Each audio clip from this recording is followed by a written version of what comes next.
Welcome to our Wednesday live audience show. My name is Mariah Folabi Brown. As always, I have my lovely co-host. Hi, ladies. Good morning. How you guys doing? I'm very good. Amazing. Very, Tops. very good. Very, We've not very seen you this good. week, have we? No, I was on Monday and I was reminiscing my graduation, the graduation of people that came through. Right, you said and so. And then I just realized that we're starting a new one next week. And so, because I wasn't around for a long time, it almost looks as if it's back to back, but I'm excited about what is going on with my business.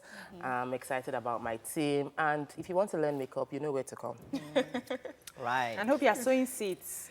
Deaconess in Deaconess. the building. So the free season has passed. No, so we're now no you have longer to pay. doing free. Okay. However, I realized that once I saw people coming with driving, Right. like their husbands will bring them or they have a car and they're coming to apply for a free makeup training. Right. And so I felt that wasn't right. But in the midst of it, we had like 18 people that graduated and I know that 5 of them didn't pay. Right. Because I knew from their one-on-one discussion that they couldn't afford to pay. Right. So we still have room for that. It's not about just doing business and ripping in Right. money, but we Right. need to make money to Give back sustain to the business. society.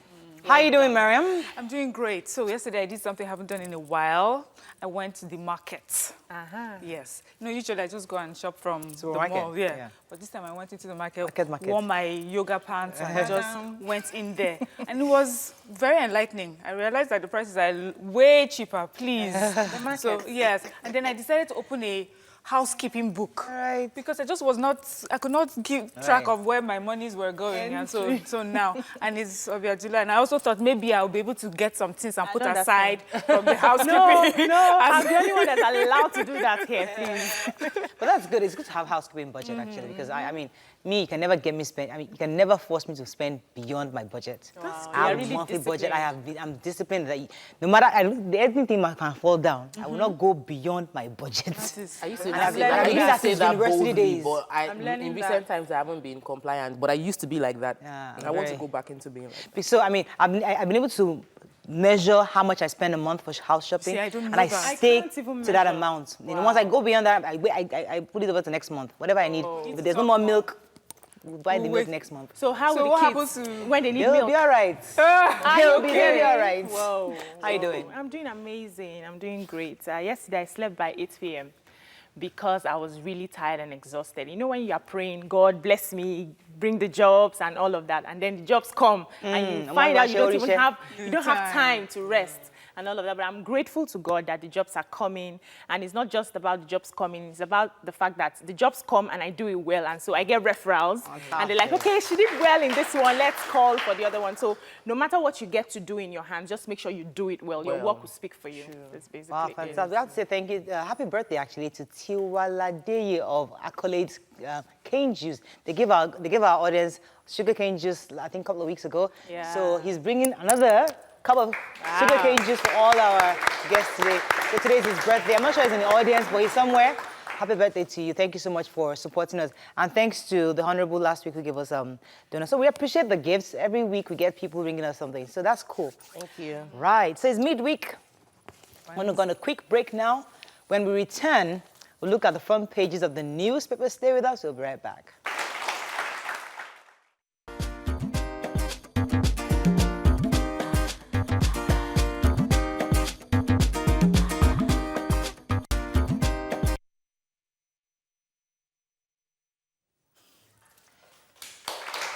All right. We're going to start with the punch as usual. Oshiomhole, Saraki will be lawfully and democratically impeached. Again. I insist that 49 senators cannot preside over the affairs of a house in which APC have 56 senators. Right. 35 feared killed as bridge collapses in Italy. I collected 15,000 naira, says vigilante who trafficked schoolgirl to Burkina Faso. Remember, we took that story yesterday. I'm qualified, not desperate to be president, says Atiku. Osinbajo orders IG to reorganize SARS. Osun will dismantle APC rigging machines, says PDP. INEC okays 91 political parties for 2019, disqualifies 21. Nigeria borrows 2.75 trillion in 1 year. Obasanjo cannot tell us who to vote for, says Tinubu. Okay, let's take the human interest story and the picture of the bridge that collapsed So, in Italy. I have the story. So the motorway bridge collapsed, and cars fell over 148 feet down to railways and buildings. So according to BBC, they had, the official report gave the death toll at 22, while the fire brigade said 35 and 12 missing. So do we know the sorry reason for their for loss. that? So this bridge is in Italy, as we know, and it's a bridge that was built in the 1960s. So it's an old bridge. And just 2 years ago, they started refurbishing that bridge. But on the day it collapsed, there was heavy rainfall. And that now makes me really scared. We talk about our bridges, especially with the trucks that have been stationed. Yes. I went to Ikmori So that's over the weekend. And right as I was leaving Ikmori, there were like containers right over. I was pleading the blood of Jesus just to go across. Say, Father, Lord, this is not the second, this thing should drop. And people are there comfortable. While you were driving, you would feel that the bridge isn't. So people are there right under the bridge, comfortable, and you are seeing container there, and you are just sitting down. I'm like, Father, have mercy. That's what we are doing. Okay, let's talk about the 15,000 collected by the vigilante. Who has that story? It was since Monday that we've been following the story of the kidnapped girl who was taken to Burkina Faso, rescued back by an NGO. And what we found out was that the vigilante guy who was caught, good thing by the police officers, was only paid 15,000 naira for the entire process.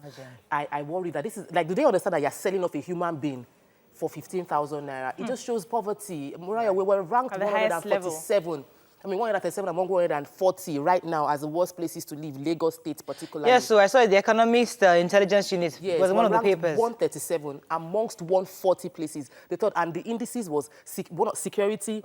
We were very low on education. And I'm wondering, Lagos State, we were very high. Our highest point was in culture and tourism. So if we are high with culture and tourism, but we're low on education and security, it sort of defeats the purpose. Can we face education? All right, let's move on now to The Nation.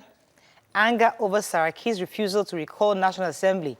I think I've already quoted the NWC chairman, Oshomole. Let me now quote Dr. Saraki. He says, these people want to drag people to their own level. It's also unfortunate that such an allegation would come from a ruling party. Lagos APC for direct primaries, electricity workers threaten shutdown. Oshibajo orders SARS overhaul. Yeah, so we've been trying to pay electricity since I think, on Monday, and we can't. Just the catch this right here. So in Abuja, yesterday. Oh, this is Abuja, right? Yes, it's in Abuja. They are threatening electricity workers are threatening to shut down, that they want their MD sacked. That's the MD of TCN, Transmission Company of Nigeria. They want him sacked, that he's been flouting the laws of the organization. He's taking laws into his own hands. Okay, that's a different one. Transmission is different from the Yes, different from discos. So they are saying that he conducted promotion exams without input from the staff, that he has not been remitting money to the FIR, taxes to the So is that why they're trying to shut us down? RS, yes. So I actually thought it was related to the issue they're having in Lagos, where in the discos. They just want their MD sacked. This administrative wahala. Yeah. So we are going to pay for it. People will pay for it. Right. They threaten this. Probably they quickly solve the problem before they actually want the federal government to actually. Okay, let's talk about, let's go to Daily Sun. SARS shake-up as Oshimbajo reads the Riot Act. Let me tell you what the Riot Act is, for those of you that don't know. Number one, squad to exist in states, zonal command under the commissioner. Now to engage in intelligence gathering, fight armed robbery and kidnapping. Operatives barred from stop and search. So that's their JD in a nutshell. So you have an idea what they're supposed to be doing. Let me take a few other stories. Khan declares 3-day national prayer for peace and security. Arrest warrant and INEC chairman stands, judge insists. Why Buhari will win 2019, says presidency. Saraki Dogara say no to National Assembly reconvening.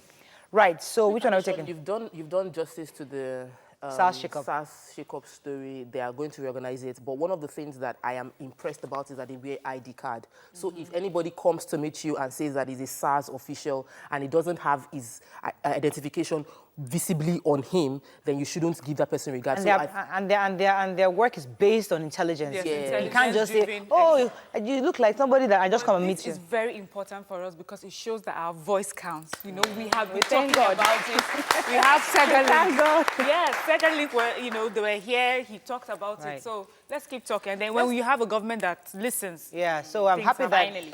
Okay, the can is praying? Yes, Yeah. yeah. God is praying. They've, It's not prayer we need in this country. yes, we need prayer. Yes. We still need to work. So the leadership of Christian Association of Nigeria is saying that they want to take a 3-day prayer, Fasting. spiritual exercise, basically, for the Peace and 2019 elections, peace and security, the end of bloodshed, that we should pray that people who are bad should not get into leadership again. Right. They are calling on everybody to join the prayers. That's Not what by can. prayer. It's not by prayer. No, but can will do what can does, and that is Okay. prayer. But we must remind ourselves it's about your PVC, not about can. And So going please out to get... vote. Do we all have our PVCs here?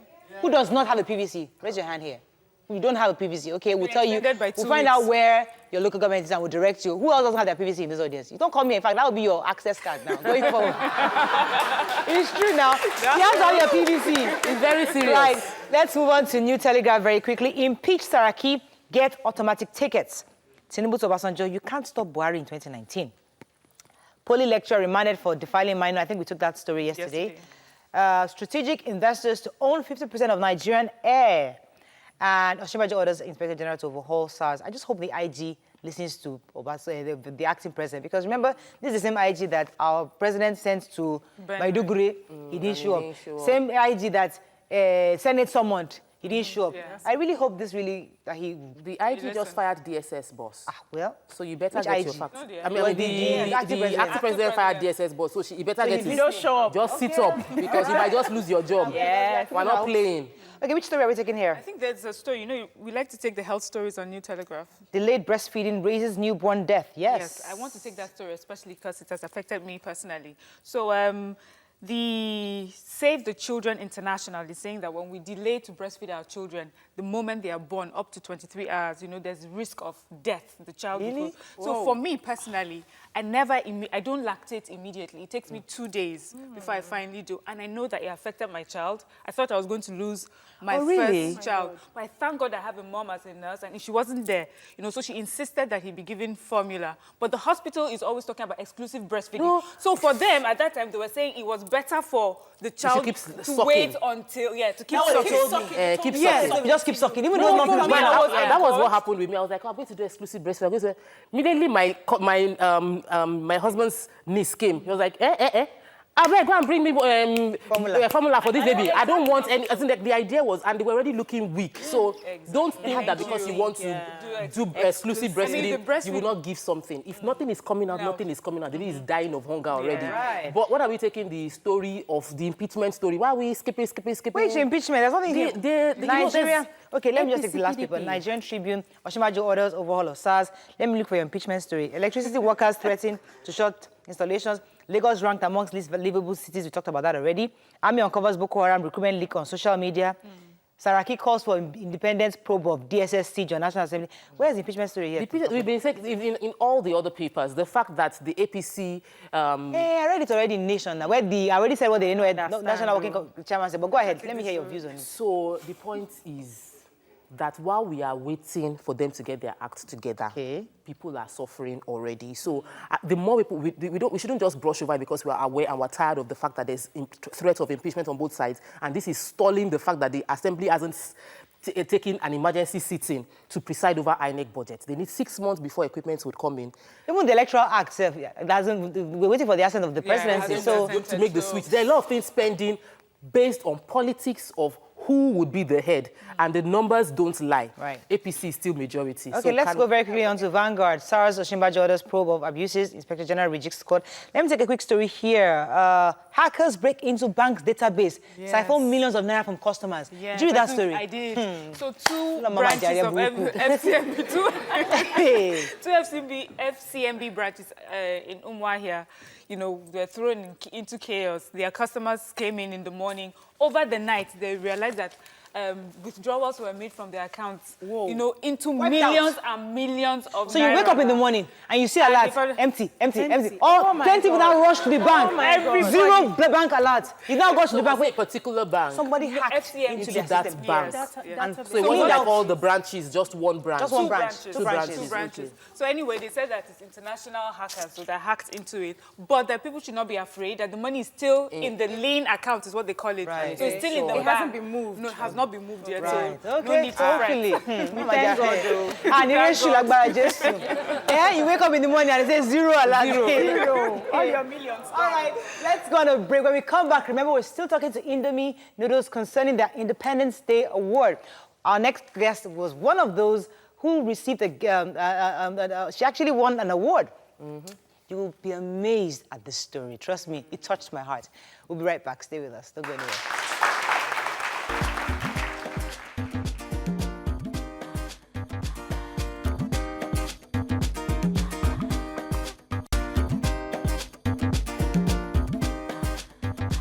Stay tuned.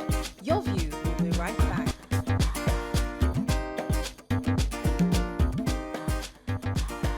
Welcome back to Your View.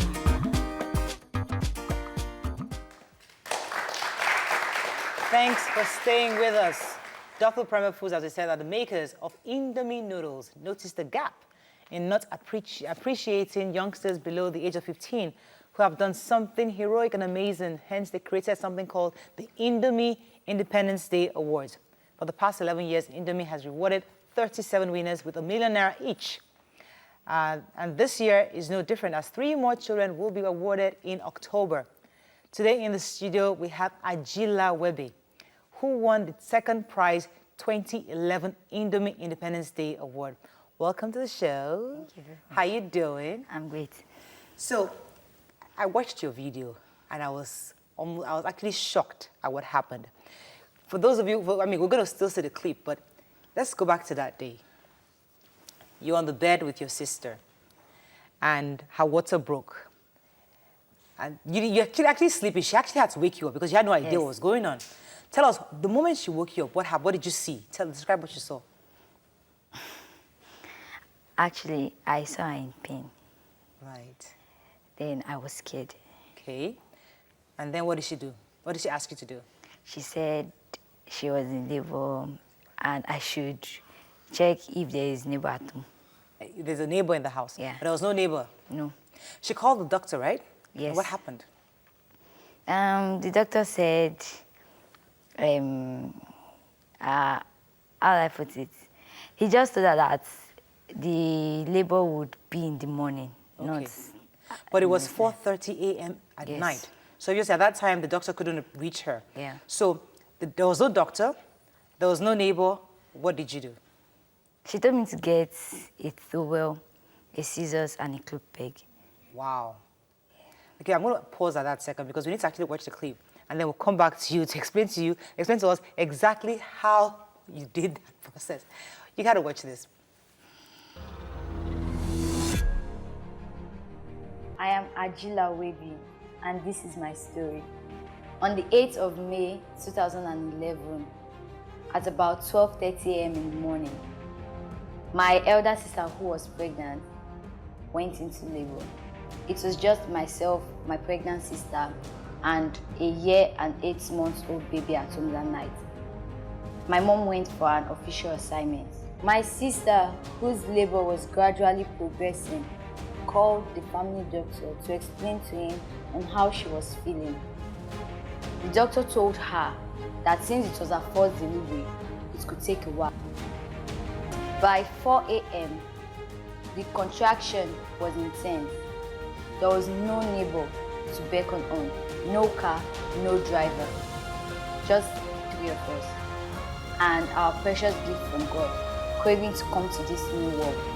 Since my sister couldn't take it anymore, she woke me up and shouted, "Ajila, help, my baby is coming." I was still trying to come out from my dreamland when I heard her scream, "Baby's head is out." The sleep left instantly. She had dilated enough for the delivery. I dashed into my mother's room to pull out a towel, a pair of scissors, and a cloth peg, according to my sister's instructions. I held the baby's head. It was slippery, so I had to use the towel to hold the baby's head while my sister pushed through.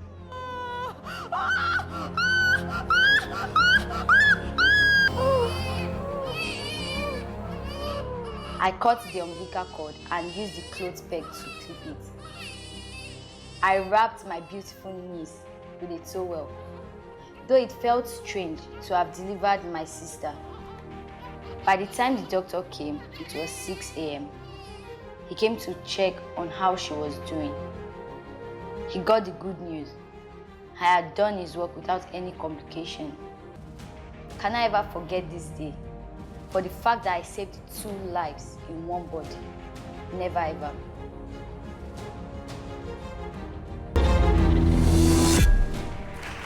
Oh my Lord. You see, that story touched me because you delivered your sister. How old were you then? 10. You were 10 years old. How old is your sister now? She's 24. Your baby sister, the littlest, the one that was born. 9. She's 9 years old now. Oh my goodness. So, how did that day make you feel delivering your sister?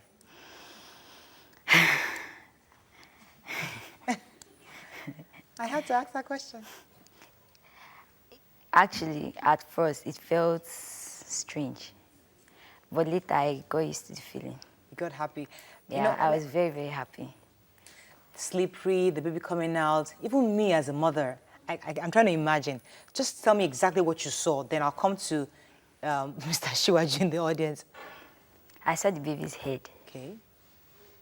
So, actually, I didn't want to take part in any of that. I was still scared. So, my sister said, she mentioned, so I mean, she said something. She was like, do I want her to die? And I was like, no, that you won't die. So that motivated me to do what I did. So she pushed, the baby came out, and you cut the umbilical cord. Yeah. Oh my, I was scared seeing that. Were you scared to do that? No. It wasn't scary. Let me come to Mr. Shiwaji because I need to ask you, this initiative of the Independence Day, the Indomie Independence Award, how did it come about? And how did you discover people like Ajila? We've had a few of them come on the show. How do you discover these people who are deserving of this award, these young girls? Thank you very much. Cases like Ajila, we find out there are so many uncelebrated heroes in Nigeria. And you find out that for us as a brand, what we did was that we noticed the gap, which we found out that only the celebrated ones in Nigeria, so to speak, were the adults. And we felt that, yes, these were people who were doing things because they knew there was some form of reward coming their way. However, for the children, for the young lads in Nigeria, people who would naturally do things out of their own volition without having it at the back of mind that anything good will come that way. They were just doing it for doing its sake. It was just a natural thing for them. So we decided that we were going to play in that space because we knew the more encouragement we gave to those kind of people, the better for us as a country. Nigerians, if you see what's been happening lately or thereabout, you find out that there are so many negative things that just keep happening day after day. However, we've forgotten that there are also quite a number of good things happening in Nigeria that needs to be celebrated, that needs to be told. Right. And that was why we decided that we were going to play in I that have to ask space. you one last question. So I know another event is coming up in October. How are you getting selections for these young lads you're going to bring on? And how do you intend to shortlist the top 3? Thank you. What we've actually done is that we actually commissioned research agencies to go around the country, Right. searching for some of these stories. And of course, through our social media handles, we have the website www.heroesofnigeria.com, which people can go and submit their stories. And of course, that can also be done through our website www.dufil.com. All these stories, you have a page there where stories can be submitted. And what we actually do is that to come around the country, some of these stories at one point in time must have been told or must have been reported by the media, just like some of these stories that have been brought to light today. So we collate all these stories. For this particular year, we have over 360 stories gotten so far.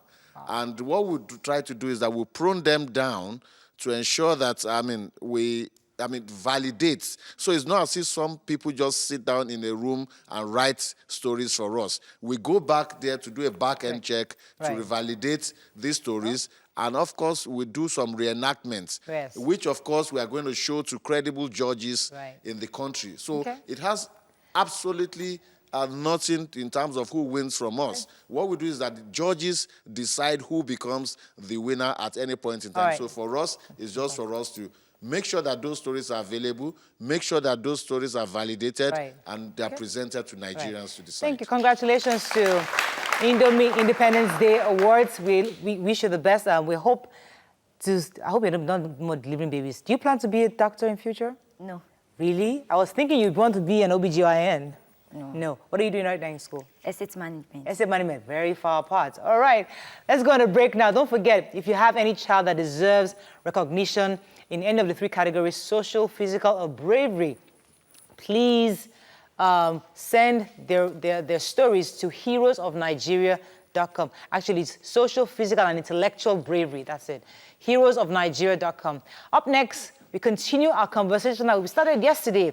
Should grades determine our work appointments? Stay with us. We'll be right back.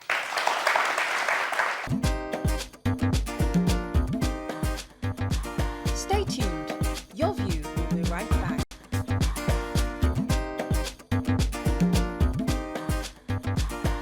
Welcome back to Your View.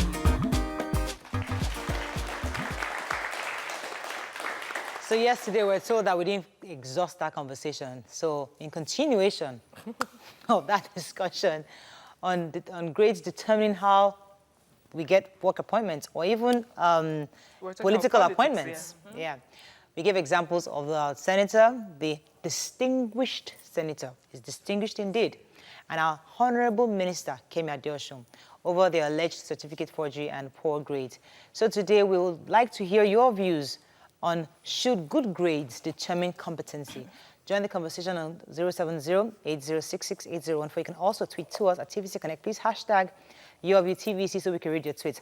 I know yesterday one of Waike's points was the fact that somebody dances doesn't mean that he's incompetent, because you've not seen him work. You don't assume that he's incompetent because you've seen him dance.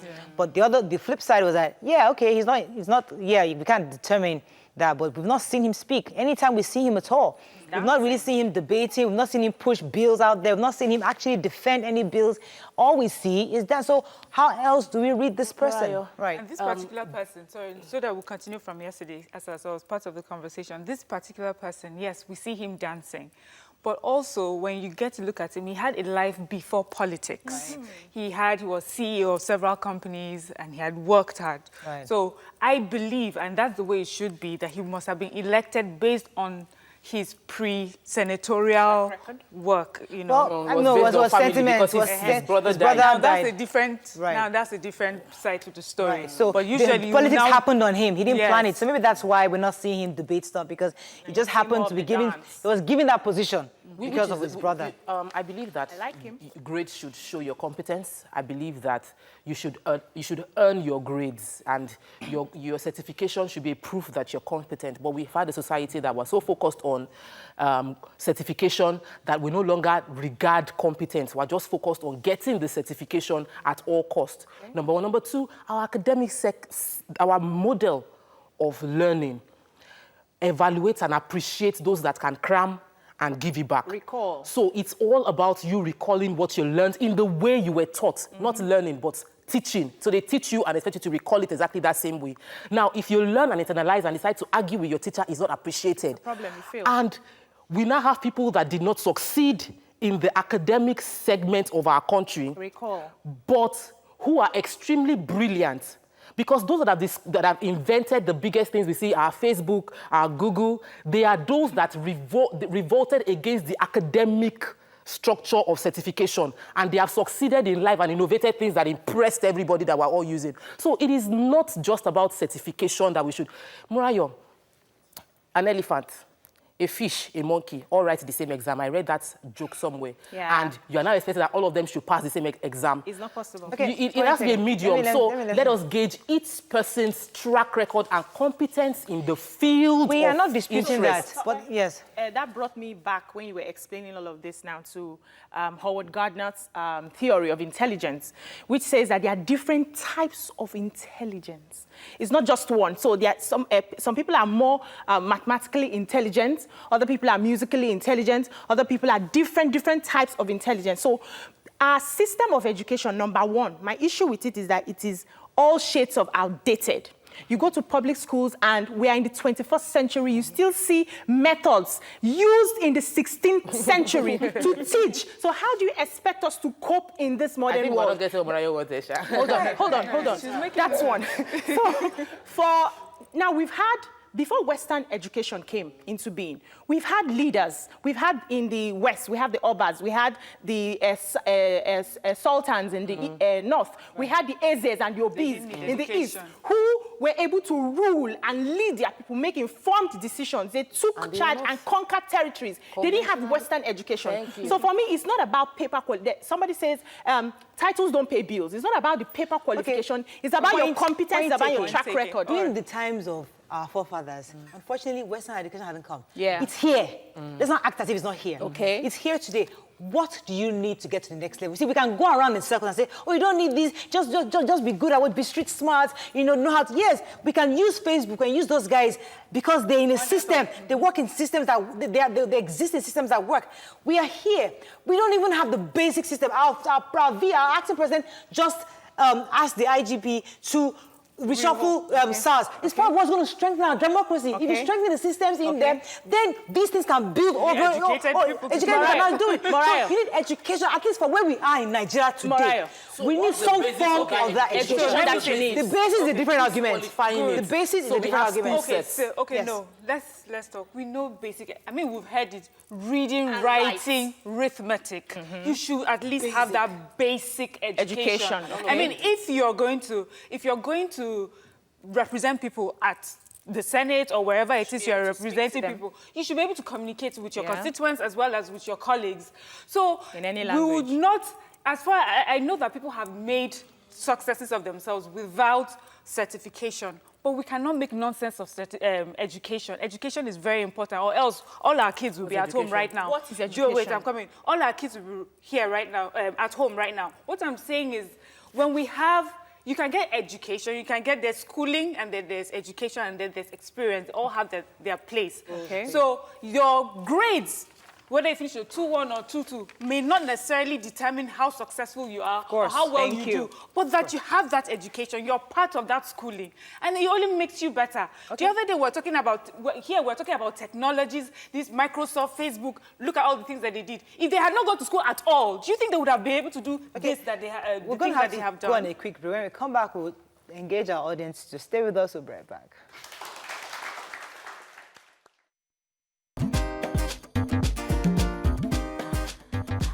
Stay tuned. Your View will be right back.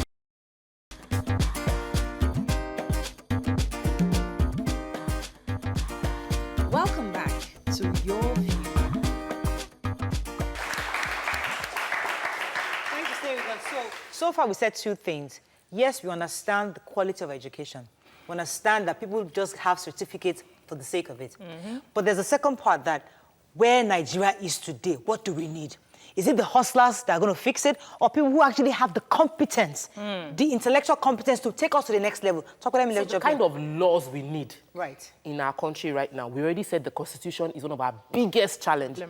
The kind of law we need right now can't be made just by dancing. It can't be made with good intention. It has to be made with competence and skill. It has to be made with smart thinking to understand every loophole current and how to fix it. It can't be made with selfish interest. I gave an example yesterday. I gave an example yesterday that Okonjo-Iweala was able to see a proposal, understand that this has enough loopholes, something even the president couldn't detect because she had the competence to do it. Education. So it's not about, oh, I did 2-2, Do you have the ability? Yeah. And another sad part is what we have as a country right now is heavily it's made a lot of nepotism, where people get appointments based on who they know and how they know the person, relation. So if we focus on competence, we will not be where we are. We would have better people doing the right thing. And I know your fight, Obiajulu, is education, but the education is is within the purview of people that are our education minister. Yes. What is he doing right now? What's his track record? That's what will make him change. Call, then I'll come to the audience. Hakeem, I think from Jos. Thanks for calling.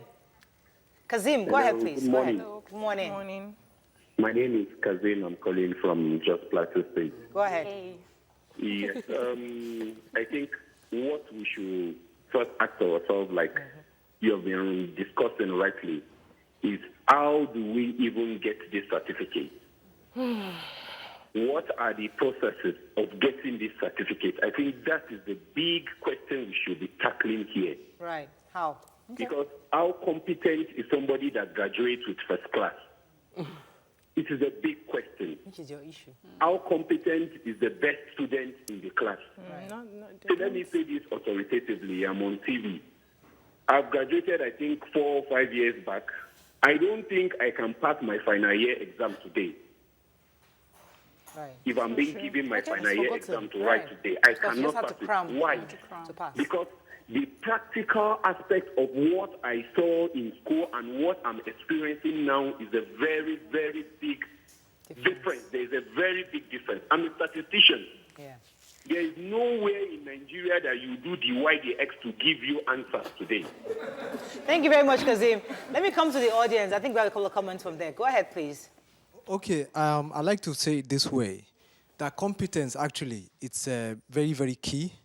But that shouldn't mean that we should relegate grade or education. Formal education is very key. It's one thing that will actually bring out the competence in you. That's the way I look at it, because the formal education is what will help you to communicate well. It's also what will, because if people just look at your competence, something has to bring out the other. I agree with that, but let's go back to this case study. We have the senator who, according to the reports we have, didn't pass. Yes, he got a school cert, but it was F9 all through. And we have a honorable minister who, she did well, she's competent, she's educated, but because she didn't have an NYSC certificate, it was an issue. We live in a world... Please, okay, I'm sorry to cut you off. I just wanted to make this clear. Competence and education. Why is there? Should there be a difference? Is this Nigeria is different. Is it competence on one side and education on one side? I'm finding that a little hard to... There is a difference. Education doesn't make it competent. Doesn't make it competent. Education gives you information. But competence is gathered from experience. Yes. From that you know how to do. And that competence would include education if you want it to be really good. Let me let jump in. I wanted to say that because you mentioned... we live in a world where we are result-oriented at the moment. So it's not about the qualifications you have. It's about the results. When we get you that job, when you get that job, are you able to deliver? And that is what we should be looking into today. And we've seen people who have, made it in their sphere, and looking at their qualifications, they don't even have as much, but they are able to do that work and deliver. So the thing for me is, not everybody is meant to lead. Yeah? Well, we have people who are meant to follow. So find your space and stay there. Well, those people hired the A+. The to do the work for them, but they have the vision, they have the idea. Exactly. So they're able to pilot visionaries, their affairs. Yes. Those who actually find know your how to space, do basically. Let me go back to study. Yes. We have Kemi Adeosun, who probably one of the most competent person handling the job right now. However, there was a doctored paper, which is a criminal offense and should be dealt with. Yes. That is separate from qualification and the dancing senator. It is very, very different. Yes. The Kemi Adeosun's issue is an integrity issue. It is about the fact that you have gotten a job with false documentation. Yes. You should face the law for that. And we shouldn't bend it because she is a minister. Oh, she's competent. Then our dancing senator does not have, we don't have a specification in the laws that this is what you should have. We just said have certificate. So you might actually fail F9 in every exam, but if you're asked to orally deliver knowledge, you are competent in all the exams, but you cannot write it down. That person might be competent, is just not able to write it down. Let me come back to the audience. I have a few more comments. Go ahead, please. Education is exposure, but education is not equal to wealth. I remember when I was a student, I decided if I wanted to be certified or competently satisfied. I came out to the first class, I was the deputy senate president in my school, and I was a member of different freelance NGO organizations. Wow. So I asked myself, do I want to be certified or competently satisfied? Because I don't know where I would find myself after school. So I'm a first-class student at the moment, and I still do a lot of things. Right. So Gotcha. if I only focused on being certified at that moment, I wouldn't have trained myself to fit into the society at the moment. Well done. Let's take one more comment. Let's take one more comment. Yes, go ahead, please. Well, NDC, my contribution is that education is a thing of the mind, and your character determines. We go to school to meet people just to understand them. That's why we go to school, and to know how to write. And if your understanding is not being able to put down and people get to understand it, then you're not being educated. And so God is the giver of wisdom, so we should be able to understand what God is telling us. That's what I understand. Because most parents don't appreciate even what the children learn at school. When you come to school, when you go to school, you speak English, and you go home and you speak the English, they don't even appreciate it at home. Okay. Let me have some to it. Andrew Instream says, for example, I am a computer scientist within 24 hours, I can develop an ATM machine code and code it and how it will work and show how it works. But graduates from Nigeria unis don't know how to code. And they are yet also computer scientists. Ebumeri Awabo says, grades shouldn't determine work appointment because in Nigeria now, not everyone who comes out with first-class results comes out genuine. Some are fake. Adewusola Taiwo says, instead of overhauling SARS, it's better to bring back the technical schools and also upgrade our herbal medicine and localized medicine. I have this one tweet that I think is important. The Senator Adeleke had F9 parallel. That is heavy failure. But seriously, we need skills plus certification. Right. Fantastic. I think one of the things that we highlighted, I think, yesterday was the fact that I lost my train of thought. I wanted to ask a question. He's without the certificate, he was a senator. Yes. So he has a certificate. It's just that he got F9 parallel. And he became a senator with F9 because of his brother, not because he actually had qualification. He didn't contest. His brother died, and then he just stepped into it. So that's what we should avoid in this So it's beyond that. All right. Unfortunately, that's all we can take. But we got a call from we got a text message from Lasema Boss. Yes. He was saying when we shared the Indomie noodle story, he said that if you ever find yourself in that situation where somebody wants to deliver in your house or there's emergency, call the 122. Yes. 112 and 767. Those are the two emergency, 112, 767. Because 9 years ago, we didn't have that. That's why she had to do the emergency delivery. But today, you don't have to do. An ambulance will be there to take the mother to the hospital. That's all we can take. Let's with all that, they still say Lagos is not the safest city. Imagine. All these people that are just coming up with all sort of ratings. Education, please. Watch yourself. That's all we can take. Have a fabulous day. We'll see you tomorrow. Bye-bye.